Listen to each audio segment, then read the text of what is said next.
always playing Mr. Nice Guy, people will use you. A lot of people, always take advantage of nice guys, and most times take it from. I don't want to say I was once a nice guy. I mean, I'm still a nice guy. Look at my face, so innocent and so cute. But I'm a nice guy with boundaries, right? I'm a nice guy with boundaries because I've come to understand that sometimes people don't like nice guys. They just like what you do for them. They just like the fact that you are always reliable. They like the fact that they can mess up, treat you like trash, treat you anyhow, and you will always be there to welcome them with open arms, like all these teddy bears. So you're basically a teddy bear to them that would always accept them.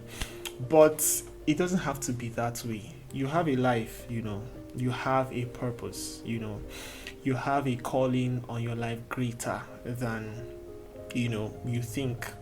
And one thing with God is, God says, he doesn't really like people that please men. He's not a fan of people that are focused on pleasing men. And sometimes when we are being too nice or overly available to people, we're actually becoming men pleasers to the point of even denying ourselves of basic things like our own time, our own money, our own attention, because we don't want to make somebody feel bad. And that's part of the problem with being a nice guy. But let me tell you something. Niceness is not a fruit of the spirit. Kindness is. So being nice is not a fruit of the spirit, like I said. Being kind is. So you may ask, what is the difference? Well, you can be nice and kind, but you can be kind but not always nice. And what that means is, take for instance, you have a child that wants to take maybe juice or a drink, and that drink is very sugary, right? And the child has had maybe one that day, and the child meets you and say, hey dad or mom, I want another drink, and maybe even give it to them, so they've had two, and then they come back again and say, dad, I want another drink. Now, kindness is, you understand the impact that too much sugar can have on your child. And so being kind means you tell that child, honey or baby, I love you, but you can't have that, you can't have another drink. That's what white people will say. In my country, your mother will just look at you. The mother look or the dad look. Especially mothers, not even dads. Sometimes they won't even answer. They'll just look at you. And that look is like a full paragraph that you just understand faster than ChatGPT understands you. You just, mom, please, can I have another drink? Just look at you like this. And you just respect yourself, like the fear of the Lord will just come upon you. You get. So in that instance, in that case, they are being kind by not giving you that drink. It's also like a baby. A baby can see fire and be like, oh, so pretty, and the baby wants to play with fire. But as an adult, you prevent the baby from playing with fire because you understand that fire would hurt them. That is being kind, not being nice. So sometimes they go together, but sometimes kindness feels like wickedness. And here's the deal, right? Kindness is not only when it involves other people. You also have to be kind to yourself. And that's what nice people need to understand. You can't keep giving your resources, keep giving your time, to people who don't appreciate it, and to people who see you like trash, to people who treat you anyhow. You understand? Like maybe somebody wants, you have a skill and somebody wants to do something, and the person calls you to help them out with it, and they choose to pay you lesser than your worth, or they choose to not pay you what you charge them because you're my friend now, and they even gaslight you into feeling bad that you are not you don't want to do it for a smaller fee. But as I was talking with my friend, we've had those experiences. You will now find out that those same people, when they have money or when they are ready to do that stuff and spend well for it, they will not patronize you. They will go and pay somebody else that same amount you charge them, sometimes even higher than that. And that's just life. And the truth is, people treat you the way you present yourself. So nobody's going to treat you based on their perception. You actually teach people how to treat you. And that's one of the problems with being a nice guy, right? So you get the context of what I mean by nice guy by now. So I'm not saying don't be nice, but being that nice guy that, people can always see. The truth is, guys, sometimes disappoints people. Sometimes, not everybody. There are certain people who have invested in your life. There are certain people who are, key parts of your life that you shouldn't do that to. But once you notice somebody is getting too comfortable with you, using you, like the person is now becoming like it's they're entitled to you doing certain things for them, please, by all means, disappoint them, and disappoint them with your full chest. Let them call you wicked. If that's the case, I'm not saying be wicked, but I'm saying please disappoint them, and disappoint them well. So stop being too nice to people. Be kind always, but don't always be nice. Sometimes putting yourself first is not selfish. There's this scripture that says, can the blind lead the blind? If a blind person leads another blind person, both of them will end up in a pit. So sometimes you have to put yourself first. What that means is that you can't be in need of help in a certain way and then be also trying to help people in that way. So sometimes you have to put yourself first, not because you are self-centered, but because you want to grow to the point where you can now eventually help people the way you want to help them. If you keep being available to everyone, you will lose your worth. Imagine if gold was like rocks on the streets, right? Everybody could just go and pick them. Or imagine if all the precious stones could be easily found, then they would lose their worth. One of the reasons why they are worth that much is because of the scarcity and sometimes the difficulty in assessing them. So I'm not saying be a difficult person, I'm not saying be a scarce person, but I'm saying don't be too nice especially to people that don't appreciate it. And you may ask, how do you know those people? The truth is, if you tell yourself the truth, I had some friends rather that don't call me, they don't check on me, they don't reach out to me only when they need something. That has been the basis of the whole, I won't even call it a friendship, I'll just say that was like a form of relationship where I was always being sucked dry. So you would always know, the signs would be there for you to identify that, okay, this friendship or this relationship or this particular interaction with this person is actually the person taking advantage of me, and not the person being intentional or being appreciative of what you give them and what you do for them. So pay attention to those signs. And I think another sign too is their lack of gratitude. If they feel entitled to your help, you get, that is a sign that these people are just using you as rag. You get, so be kind, but not necessarily always nice. So someone may be asking, so how do I stop allowing people to trample on me, and how do I maintain my self-worth and things like that? How do I prevent myself from being a doormat that people step on at will and use anyhow? One of the ways is to learn to say no. Learn to say no. No is a very powerful word. In fact, it is one of the most powerful words that you can learn to say. And saying no is not just, it doesn't just end there, standing by it.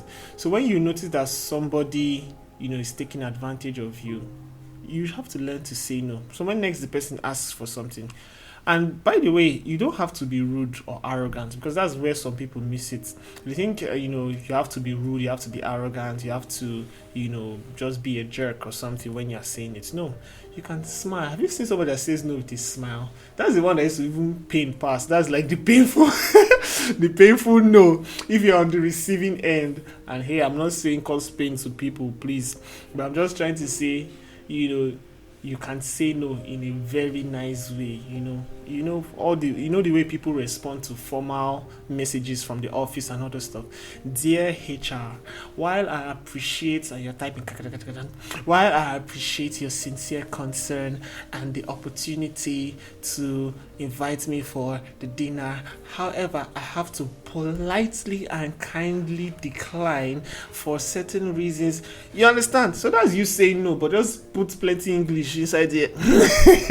Basically, to just be polite, because the truth is, in as much as you are protecting yourself, you don't have to hurt other people in the process. in a way, and you don't have to be rude or arrogant about it, because hey, nobody knows tomorrow. You may also need their help in one way or the other, in the future. So, and sometimes people don't, I don't want to say people don't intentionally use you, but I would say sometimes people just get caught up in that fact that you are always there for them, you are always reliable, and sometimes they trivialize that availability.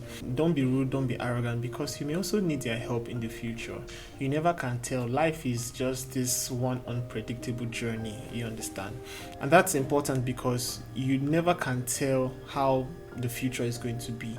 So even when you set boundaries, and when you learn to say no, do it in a nice way, do it politely but firmly. So politely but firmly, which means stand your ground. Number 2, learn to set boundaries. Learn to set boundaries. For instance, let's say you have a skill and you have a very close friend, and let's say you're a photographer and you decided to shoot your friend's wedding for literally peanuts, and then somebody else finds out that you did that, and then the person comes and says, you did it for Mr. A, why don't you do it for me? You have to say no. So even setting boundaries and saying no are intertwined, they are related to each other.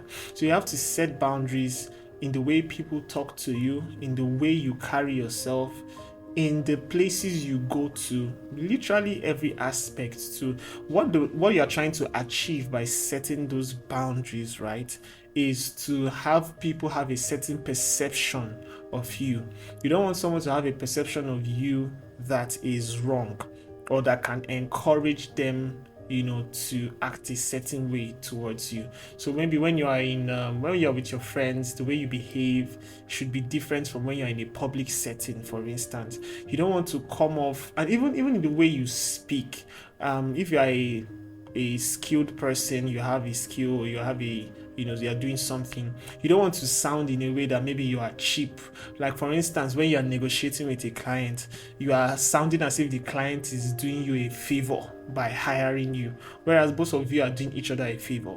You understand? So that's like a speech boundary in some sense. So you know how you present yourself, you know how you speak to the client in a way that is polite, but the client doesn't feel like they are lord over you. They don't feel like this guy, na Drew man, anything you pay, I'm go collect.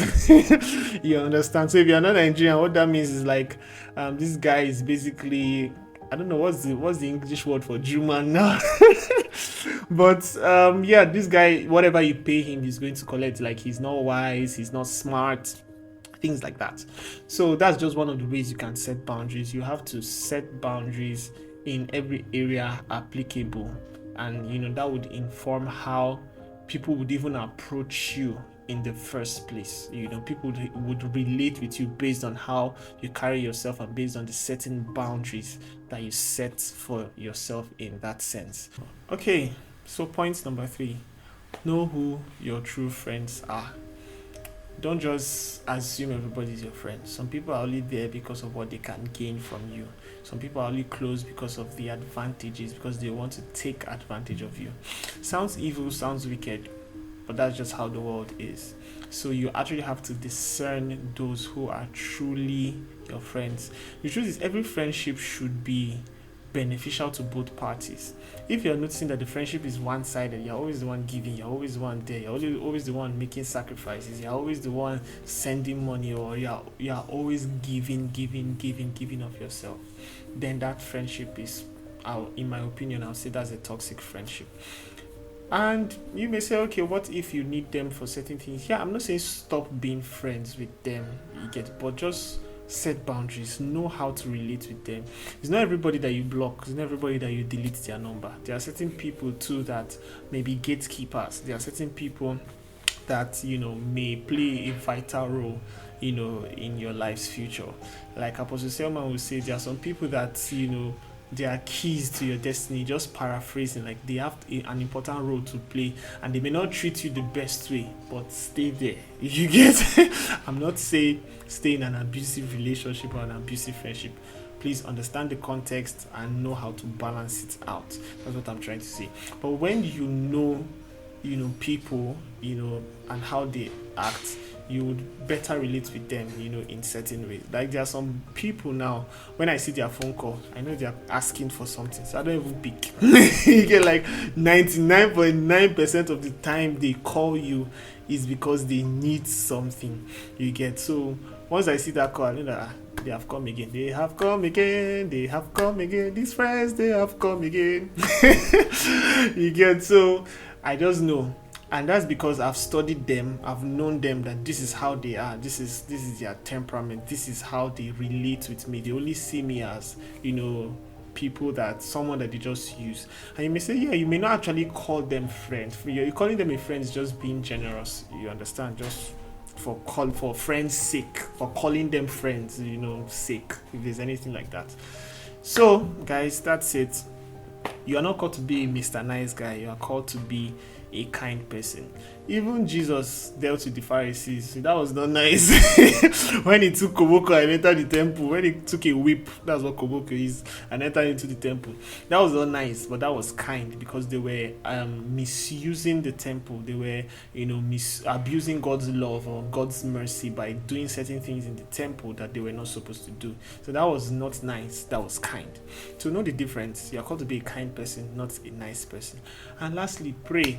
Ask the Holy Spirit to give you the courage to say no. Ask God to give you the grace to say no, because I know sometimes people would rather want the earth to open up and swallow them than to say no. You can get that bad. Like some people are just afraid of standing up for themselves. You can get that bad. And hey, most of us were like that at some point, but we had to make a choice, and we've grown from that level, and we're not still there yet, but you can develop that skill of learning to say no and still being a nice person and a kind person, but one that people don't trample upon, because that's the important thing, so that people don't trample upon you, and so that you can not be a people pleaser in that sense, and still be a good friend, and still be a good husband, and be a kind person as a whole, and reflect Christ in the way that you live your life. So guys, that's it for today's episode of Church Boy Talks. Please don't forget to like and share and subscribe, and turn on your post notification so that you get notified. And hey, if you have stories about being a nice guy and how you've come out from it, share in the comments. Somebody might pick it up and learn a thing or two from your story. Until I come your way next time, I remain your humble host, Blessed Patrick. See you guys on the next episode. Peace out.